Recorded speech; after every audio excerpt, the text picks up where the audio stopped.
I believe also one interesting quality of my movie that's we film a lot of people on the streets of Iran. So when you're watching the film, you have excursion through the history of the 5,000 years, but through the faces of Iranians on the streets. And it's even some kind of cinematic language in that, because when you're looking on the face with no dialogue, it's impossible to lie, because you see just only emotion, you see inner world, you look in the eyes and you see the soul, very old and very wise soul, with a lot of grief and a lot of suffering, but also with a great hope.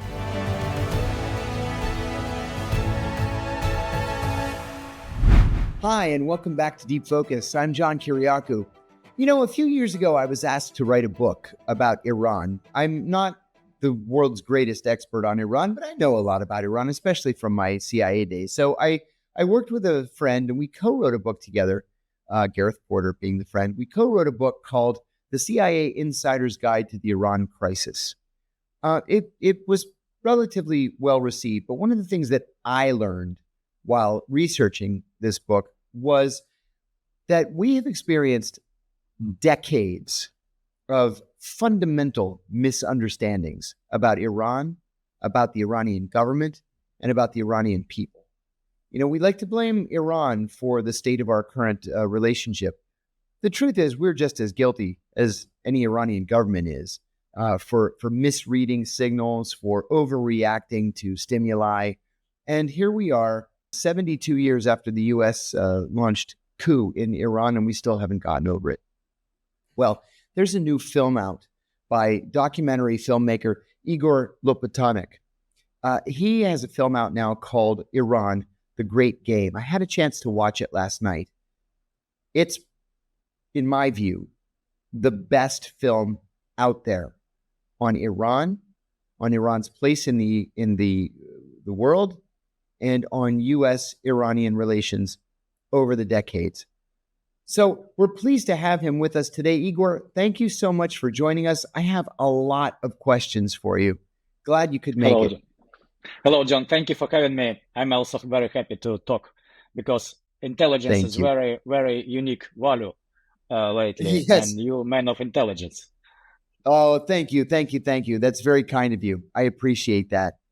I have to say that I feel a sense of guilt when it comes to U.S. relations with Iran. I feel like when you look back historically over these major events that have taken place between the United States and Iran, that most of the time the U.S. has gotten it wrong. Not to say the Iranians are choir boys, right? They shouldn't have raided our embassy. They shouldn't have taken our hostages. I can tell you from my CIA days, and a lot of my Iranian friends scoff when I say this, but Iran has carried out terrorist attacks against the United States and against American citizens. So it's not like one side is good, one side is bad. It's good versus evil. Both sides have made mistakes. Tell us about what you have discovered in your in-depth research on Iran and the United States and the relationship between the two countries. First of all, as a filmmaker, I have kind of specialization. Yeah, my genre, it is regime change operations. And my biggest film about that, what we did together with my teacher and my partner, Oliver Stone, was named Ukrainian Fire.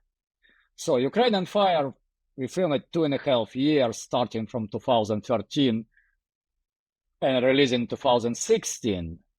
In-depth research, what's going on, what's happened in Ukraine with regime change in 2014. And after that, I cannot walk away out of this subject, because violent regime change operations running by United States and CIA in particular, this is causing a lot of problem. This is numerous successful attempts. Ukraine probably is the biggest success so far, but where is it placed in the very end? What's happened in the end? In the end, we ended up with a huge mess. We're spending a lot of money. We, for example, in Afghanistan, after all this 25 years of endless war with terror, we changed Taliban to Taliban and paid for that $1.7 trillion. what a ridiculous result. So, Yes. as a Trump supporter and part of MAGA movement, I believe that biggest challenge for President Trump will be situation with Iran and the tension with Iran and Israel. I decided 2.5 years ago I want to make my personal vision on Iran. We did different part of the world. We did Ukraine, we did Russia, we did Kazakhstan. But Iran, it is so different culture. So I decided to travel and to study. Of course, I know practically nothing before I start researching, and it's ended up in a 2 hour film with a deep dive in history, like 40 minutes of excursion.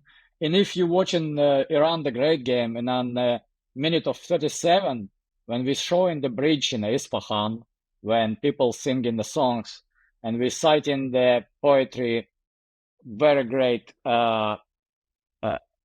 Iranian Persian after. If you not love in with the culture on this time, you better stop watching and do something else. But if you catch some interest in this 5,000-year precious and marvelous history of Persian Parthians, or even say Elamites, you need to watch until the end, because in the very end you will understand why we're doing this. This is a call for peace, for understanding, and unfortunately this is hard to penetrate the culture, hard to understand, because different language, different religion, different traditions, even music is different. But we're trying to use the tricks of Sufis, what is a wisdom people in Islam, to cut that long 5,000 years short to the 40 minutes of history excursion. And after that, we start talking politics with people who know something about politics. And we find out that's a relationship of United States and Iran strained started not from 1979 when Iranian revolution happened, Islamic revolution, but much early. And we explain it one what I believe that's a good educational film for Americans who want to know more about source of Iran, and probably even for decision makers, because to make a short trip in Iran history, it's hard. It is not easy job, and it's so easy to follow the mainstream narrative when the Islamic radical terror or etc., and be consumed by visions what is very, very shallow, is not deep, and not understanding what we're doing and how we affecting our relationship, how we shooting ourselves in the leg, practically. That's I my think you're film, exactly and right. yeah. You're exactly right about that. Having served in the Middle East for many years, I saw it all the time. And actually, I'm going to ask you a question, if you don't mind. I was going to save it to the end, but I think it's appropriate now. I made a comment on a podcast the other day that when I was a child, Richard Nixon went to China and normalized relations with the Chinese. And there was this phrase that only Nixon could go to China. And it was because Nixon was the most anti-Chinese president in American history. So only the most anti-Chinese president could make peace with China. Do you think it's possible for Donald Trump to be the peacemaker with the Iranians? Is it possible to have a Trump in Tehran moment, or even a Trump in Riyadh moment, where he meets with President Pezeshkian and maybe normalizes relations with Iran?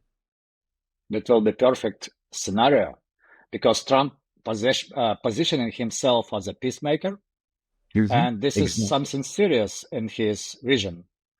But on the other side, we have entire deep state, and we can call it our state policy to running the war around the world and making the money on this. So what party will win? Because on the one side is an anti-establishment president, what is expressing the will of American audience. On the other side is a multi-billion-dollar industry with deep roots, with numerous outposts, say 4 posts in our capital in Washington, D.C., who's doing such a big money on this and such a big influence with very skillful, very high-trained professionals hired. So let me guess. I believe that Donald Trump will try, and about this success, that's all up to the God. And we will only can pray to the God to make it happen, because we all paying for this from our own pockets. And if you look on the, for example, on the China success, you mentioned Nixon, who flipped China from the side of Soviet Union, make the China ally of United States and start economical development of China. Of course, we're facing now consequences of this. China is the first economy if you calculate in PPP, and on a power of production and scientific innovations, they far forward from us, and we're catching up. But overall, it's good for humanity to trade than to war.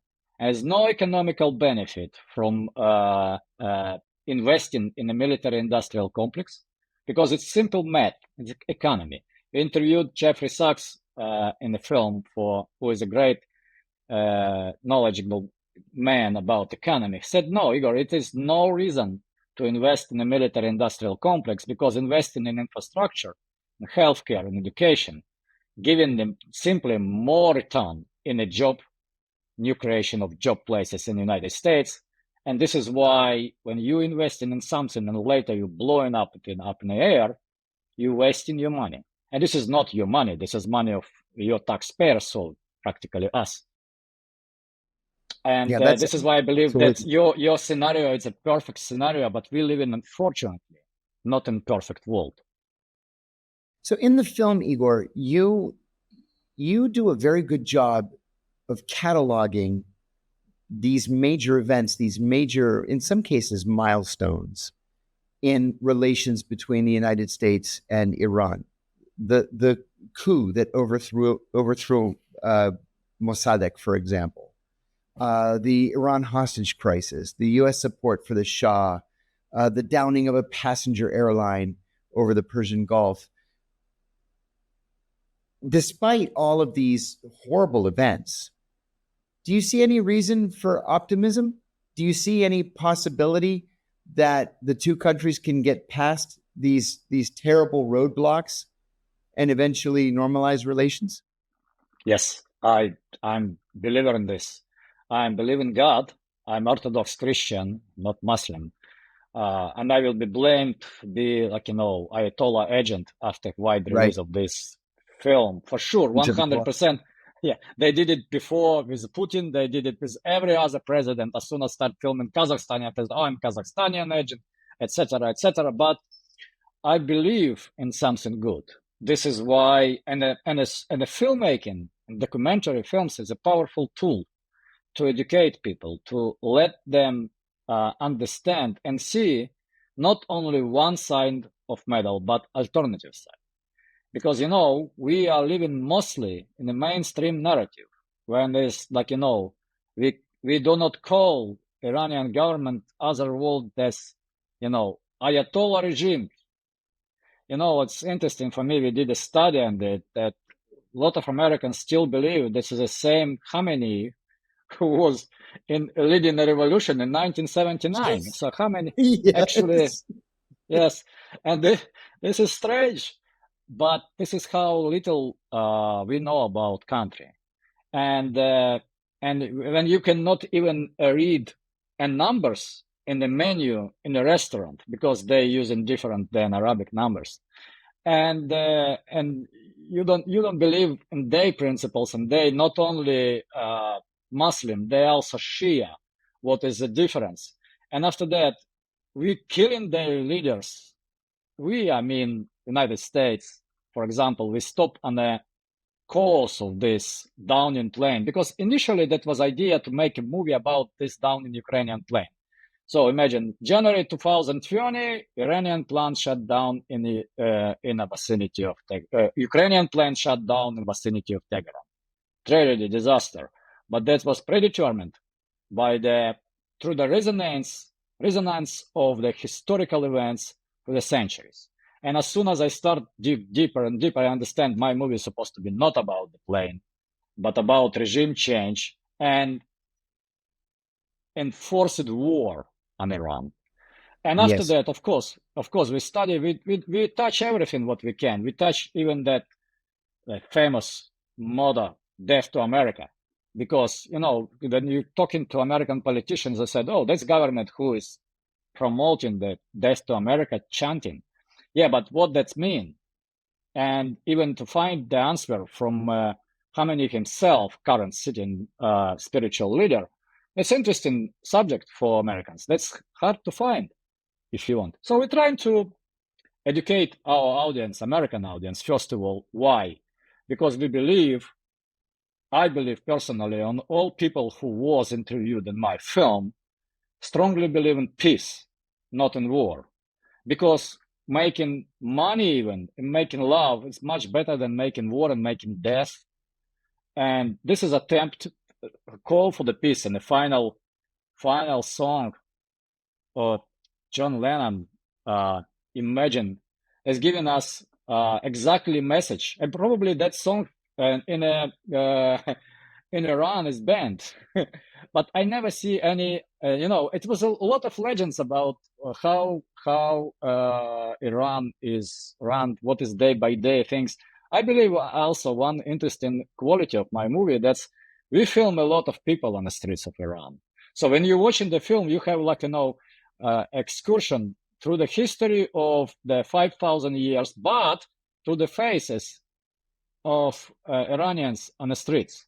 And it's even some kind of cinematic language in that, because when you're looking on the face with no dialogue, it's impossible to lie, because you see just only emotion, you see inner world, you're looking in the eyes and you see the soul, very old and very wise soul, with a lot of grief and a lot of suffering, but also with a great hope. So yeah, answering your question is, yeah, I have a big hope to make something happen for better. Let me ask you about the Iranian people, the Iranian on the street. So a couple of months ago, a large group of my friends, mostly independent journalists, went to Iran at the invitation of the Iranian government. People like Max Blumenthal and Chris Hedges and people in those circles. Universally, they had a wonderful time. And one of the things that they all said independently of one another was that the average Iranian on the street loves the United States. Was that your experience? That the problem here really is government to government? It's not people to people? And I met Max exactly in Tehran. I was also here. Yeah, and actually Max traveled by the path what we filmed in our film. So this actually a very good illustration to his work. I'm a big friend, I believe, and he is a great journalist. Yes. Talking about love to Americans, I cannot say they love Americans more than they love Chinese or they love Russians. But it is no any hate in the minds of people to America and to Americans. That's for sure. Iranians, it is first of all very good educated nation, whereas the science is still, believe you me or not, but as a science is like still a dream job for kids who growing up. And it's a good sign, because you can say anything but no science in our kids in future. They want to be influencers, they want to be AI trainers or something else, politicians, but not scientists. I remember my time in Soviet Union when every kid was dreaming about to be a cosmonaut, what is go into space. Okay, Yuri Gagarin did, and let's give a real boost for science. So now Iran, they experiencing very big boom of science because of two things, because they rocket program and their nuclear program. And this industry bringing up 180 other parts of industry. We sanctioning them to the Stone Age. We employ every possible sanctions. That's lead only to things. Iranians start producing very complicated tech by themselves. because they have no any other possibility. And it's a big nation. This is not Iraq. This is not a small nation, 90 million people. And Right. yes, Iranians, common Iranians, are very soft, very gentle, very naive, I can say, people, because, and they believe. So, for example, they not consuming alcohol, not because government denying their rights to consume the alcohol, but because they believe in this. They believe that consuming alcohol for them, that's against the will of the God. And that's exactly what all about. If you compare, for example, Iran to Saudi Arabia and the fashion, woman fashion, covering headscarf. So Iran is much more relaxed.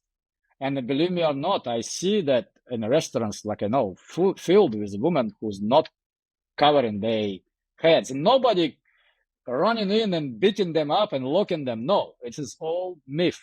It's all myths and produced for one reason, just to present them as a barbarian Islamic radical terrorist who is only thinking how to burn American flag and how to go on American soil and kill American people. It's not. Iranians highway patrol doesn't care weapons because they don't need it. They just do they do talking to the people. Of course, they're driving like a crazy. Any regular American who is attempting to visit Tehran, I strongly suggest do not rent a car, especially it's impossible in a country, practically impossible, because for renting the car, you need to put like entire deposit of cost of the car. So my friend who was helping me, who was my fixer in the film, he loaned his house just to rent a car for me. When I understand that, I said, no, guy, you will be driving that car yourself. I will not behind the wheel, because I see how they're driving. They not turning signs. They competing with each other. I am better. I call them shahed and current language. Yeah. Martyrs. Yeah, like a suicide martyrs who is willing to sacrifice. So, by the way, this is a very interesting question with touching, because sacrificing their life for achieving the God, this is a way of Shia beliefs. So, all entire Shia beliefs based on a Prophet Hussein, who was one of prophets in the teaching of 12ers. That's we're also touching this in the movies, and unfortunately not so deep as I understand. They when we consulted to the locals, and I said, "Oh, if you go this way, you will ended up your movie will be banned in Saudi Arabia. And I want my film be widely distributed and watched everywhere, including Israel, because I saw Jews in Iran. For example, this is no alcohol in country, but this is a hookah. They smoke in hookahs. So, and one day in one luxury mall, we're sitting in a restaurant, and I saw the Jew in the kippah running the hookah bar. Yes. And I said, "Oh, how is the Jewish people living?" So, "Oh, we have 2 synagogues. If you want to go to film, we can arrange." I go to synagogue. I look on this, and access was already granted, but I decided I don't want to interrupt people who practice in their religion beliefs. I don't want to go inside with my cameras and disrupt their prayers. So, but yes, it is a synagogue in Tehran. This is like an Orthodox church, and others, and they proud because Iran is a multi-religion country. They not ban anything. So imagine they call the radical Islamic terrorists who run in the country. And let's talk a little bit about the way of governance.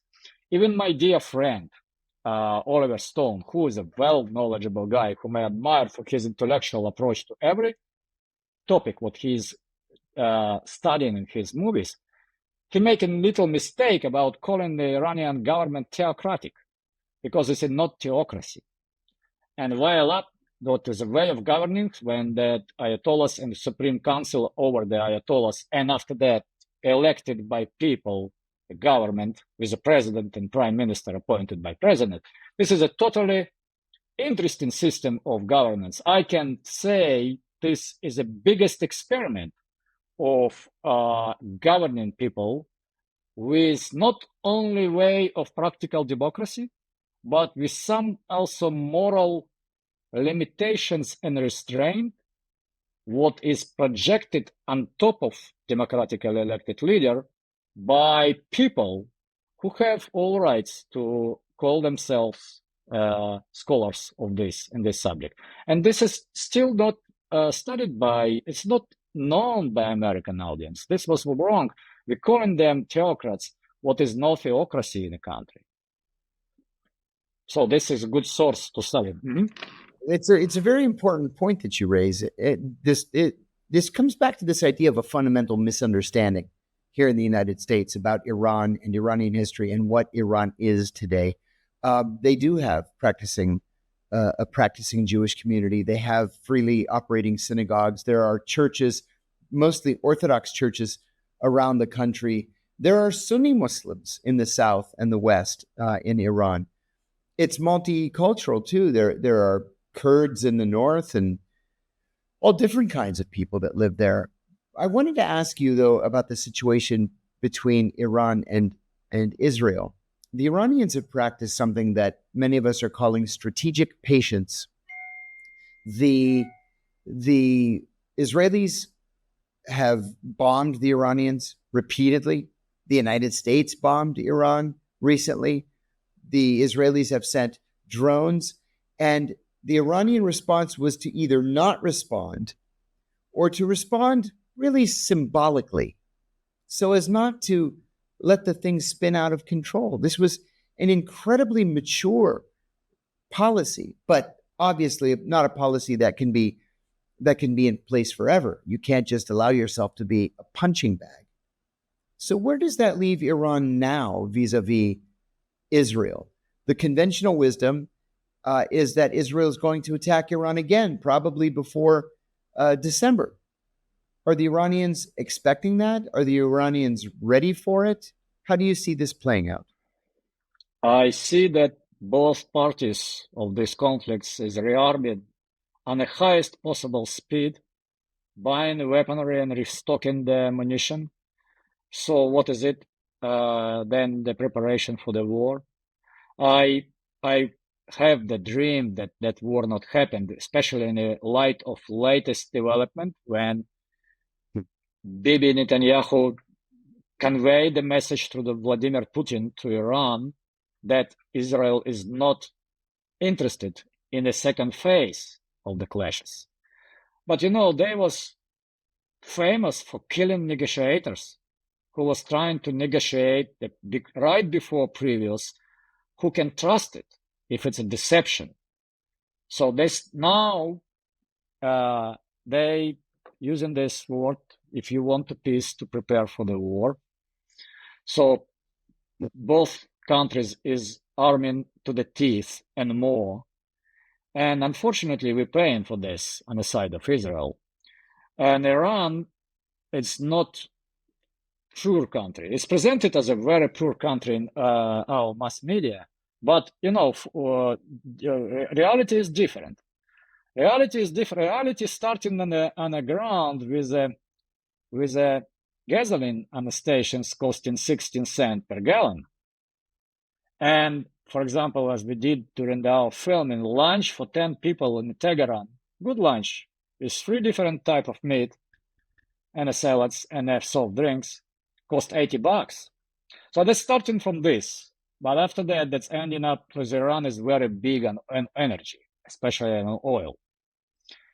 So this is not country what we presented as this broken economy, everything doesn't work, not functioning, and they just want to arrange the war. No, they success in developing of rocket technologies. Even we, like United States, copying the version of that inexpensive drones, what they call Shahed. The Russia is buying not in drones, but in the technology. So they were very sophisticated in this because they did it from the scratch and prediction of the war. You know what? Goal of the film is a peace. So but unfortunately, our tools, it is not enough to make decision. We just can just little bit educate people, make them believe in different way of out of this conflict. But I can say this war is, unfortunately, is prescribed and written in the scriptures. And unfortunately, that's giving me goosebumps because the whole situation around that region, it is like, like a big barrel packed with dynamite, and that people's playing the games and trying to ignite something just close to this. So this is how packed it is, because it can disrupt the entire way of living of people of West, and of course bring a big suffering to the locals. But John, I'm asking myself question: Israel was created as a safe haven for Jews around the world after the tremendous Holocaust losses what they suffered in World War II. But what kind of peace heaven, what kind of heaven is this? From the very beginning of creation of Israel as a state, it was a fight for survival, and everybody who is coming, everybody who is doing this, they call Aliyah. I have a lot of friends in Jew. I studied Kabbalah for a few years. I'm not the guy who will say, and I'm not sharing Iranians' visions. I'm myself not sharing Iranian visions that Israel not have a right to exist as a state. But what kind of heaven and for peace you created if you're fighting every and one around you from the time of your creation? I'm praying for this, the Gaza Accord ended up, but I believe as Iran is the only one big Muslim country who protected for real and who do something for Palestinians who cannot stand it, and they suffer for that. Numerous people was killed, and the leaders was killed, and they was attacked by Israel. But I see that people in my own eyes. I cannot imagine they're gonna stop to supporting Palestinians. So in their decision, they guarantee Palestinians a right and a life. And did Israel will allow the second state existing? They say and openly no. So let's see what's gonna happen. But unfortunately, we are look like we're heading and sliding into the bigger war. Well, with that in mind, then, what advice would you give Donald Trump, or what advice would you give any following American president vis-a-vis relations with Iran? First of all, they of course not gonna listen to me. But it's an interesting question, because when we was sitting in Tehran last time, we have a chance to speak to the very wise people what call Sufi, an Islamic mystic who was studying the way of practicing Islam, what is Shia specialist, 12 verses, very, very, very, like, efficient. And one of our speakers in a film, Alistair Crook, who was a fine English gentleman, who was 30 years of British diplomacy, and your colleague, he was in an MI6, and who famous for what? He established the first round table and sit in front of each other, Mossad and Hamas, in the previous rounds of negotiation. He asked the questions to the Sufi. We, as a West, lost our idea. What is your advice as an Islamic mystic to the West? Because advising to the president, this is a business, and we have a positions advisors for the president. But what is our idea? Where is our identity? What is our goal? This is the biggest question. We ended up in a 3 hours conversation talking about the concept of oneness of Holy Spirit, how it's similar in Orthodoxy and Islam, and how to achieve oneness with the diversity. But the long story short answer was turn to Islamic mysticism. So for me, that's interesting things is if Donald Trump can read some book or speak to somebody wise, because he is also he's hungry for knowledge, and that's what is in him. And that probably about some inviting in the White House some big Sufi, greatest known, very big one, as Donald want to be surrounded by the gold and the very big people. So invite one Sufi in the White House and talk to him about problems what you facing. Not only about problem with Iran, because we look like we're surrounded by a lot of problems. Because Sufi wisdom is very unique and very specific. This is a shortcut for achieving the goal and skipping a lot of suffering on the way. And of course, books. I ask that question in every of my speaker. I ask the Dr. Larejani about this. I ask Professor Morandi. I ask Oliver.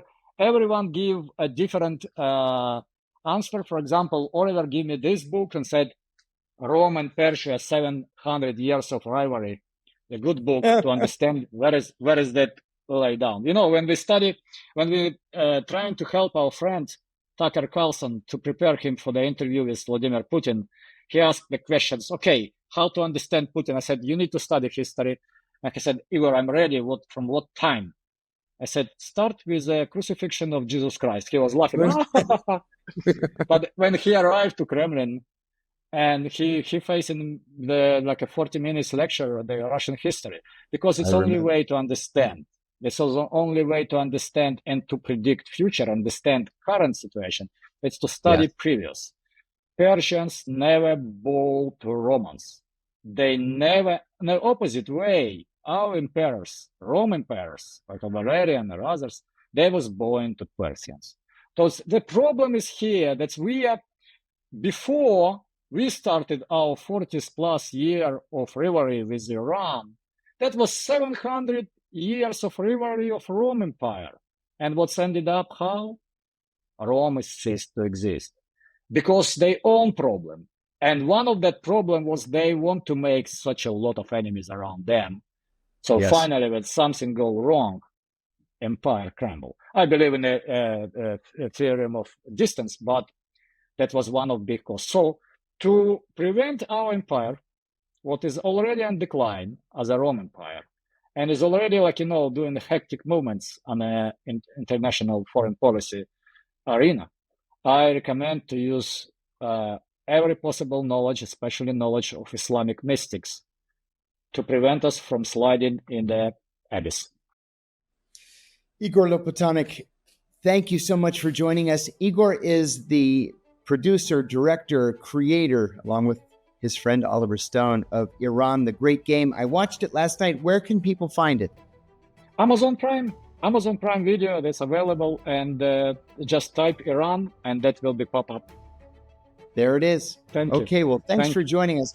Ladies and gentlemen, please do me that favor of subscribing, liking, sharing, help us get the word out so we can bring you more fascinating interviews like Igor Lopatonok. Thanks again. I'm John Kiriakou. You've been watching Deep Focus. We'll see you next time.